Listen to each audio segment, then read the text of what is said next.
안녕하세요. 자유교회 이진우 목사가 보내드리는 아침 묵상입니다. 오늘도 예수 그리스도의 향기를 내는 복된 하루가 되시길 바랍니다. 8월 3일 수요일 아침 묵상입니다. 오늘은 날이 새기를 고대하니라 라는 제목으로 사도행전 27장 27절로 29절의 말씀 묵상합니다.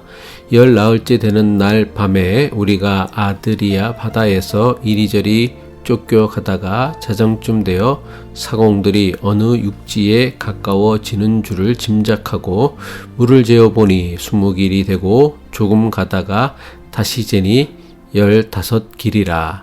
암초에 걸릴까 하여 고물로 닷 넷을 내리고 날이 새기를 고대하니라. 오늘도 복음의 증인으로 살아가시는 존귀한 하루 되시길 바라며 수요일 아침 묵상 시작합니다. 그레데손 미항을 출항한 알렉산드리아 배가 유라굴로 광풍에 휘말려 표류한 지 열 나흘째 되는 날 밤이었습니다.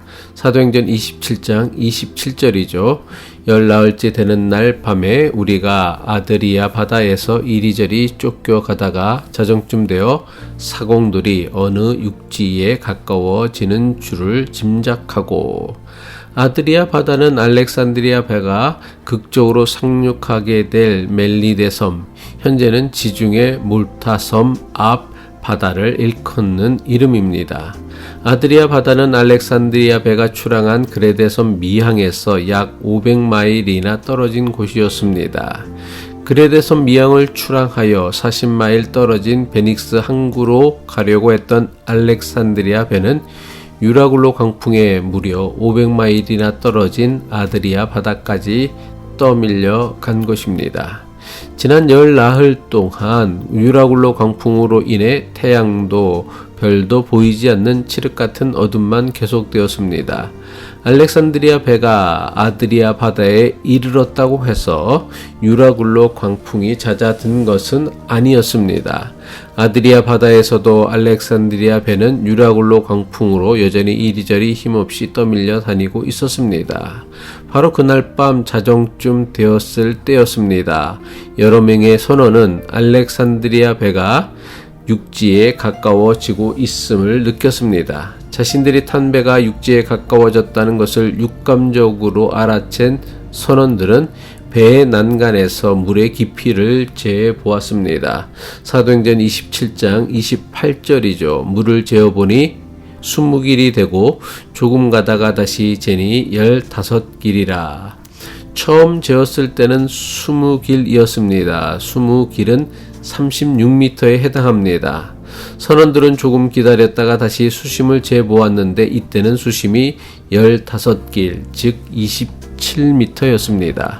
처음 수심을 재어보았을 때보다 나중에 재었을 때의 수심이 무려 9m나 얕아진 것입니다.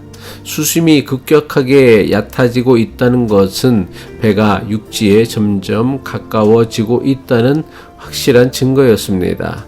하지만 항구가 없는 육지에 큰 배가 접근할 때에 가장 조심해야 할 일은 바닷속 암초에 충돌하지 않는 것입니다. 바닷속 암초를 육안으로는 도저히 확인할 수 없는 캄캄한 한밤중이었습니다.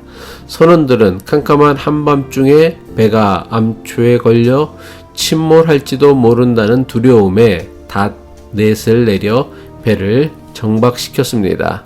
사도행전 27장 29절이죠. 암초에 걸릴까 하여 고물로 닷 넷을 내리고 날이 새기를 고대하니라. 닷 넷을 내려 배를 바다에 정박시킨 선원들은 날이 새기만을 고대하였습니다.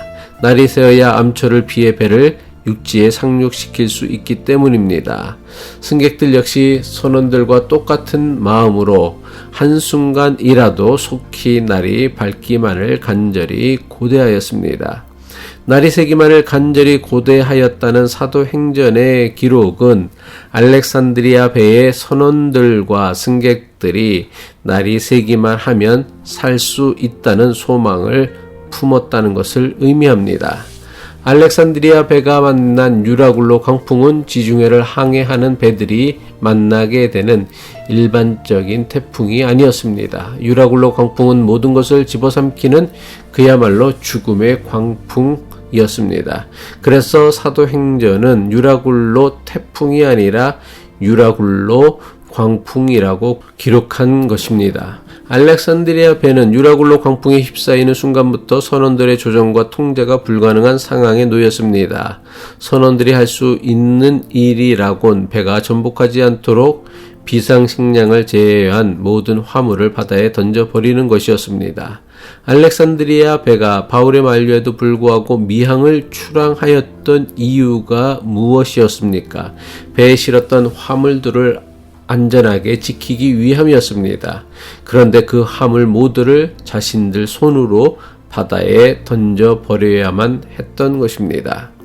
그래도 여전히 배가 침몰할 것 같은 위험을 느낀 선원들은 배의 중요한 기구들, 즉 항해하는데 꼭 필요한 기구들마저 바다에 던져버려야 했습니다.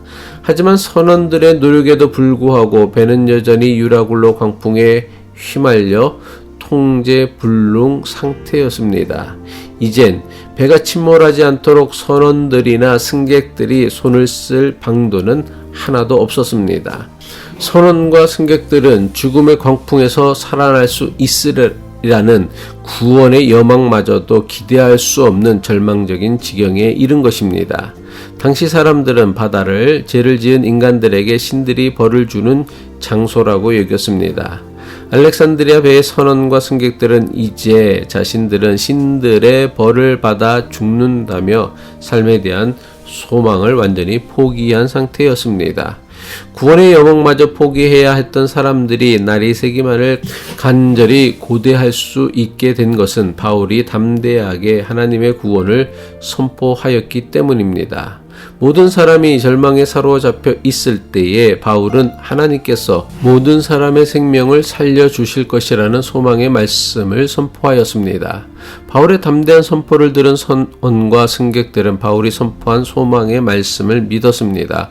그리고 소망의 믿음은 사람들에게 새로운 힘을 공급하여 이전에 없던 힘도 샘솟게 했습니다. 살 수 있다는 소망의 믿음을 가지게 되자 선원들의 육감이 살아나 육지가 가까웠음을 감지할 수 있었던 것입니다. 육지를 감지한 선원들은 배가 암초에 부딪히지 않도록 닷을 내려 배를 정박하고는 승객들과 함께 날이 새기만을 간절히 고대한 것입니다. 우리말 성경이 고대하다라고 번역한 헬라어 원문에는 기도하라는 뜻도 있습니다. 다시 말해 선원과 승객들은 모두 한마음 한뜻이 되어 구원의 새 아침이 밝기만을 간절히 기도한 것입니다. 기도하겠습니다. 소망의 하나님, 인생을 살면서 겪게 되는 그 어떤 절망적인 상황과 형편 가운데서도 우리를 구원하시려는 하나님의 은혜를 소망하며 참고 견디고 인내하게 하옵소서. 소망의 믿음으로 우리 인생의 새 아침이 밝아오게 하옵소서. 예수 그리스도의 이름으로 기도합니다.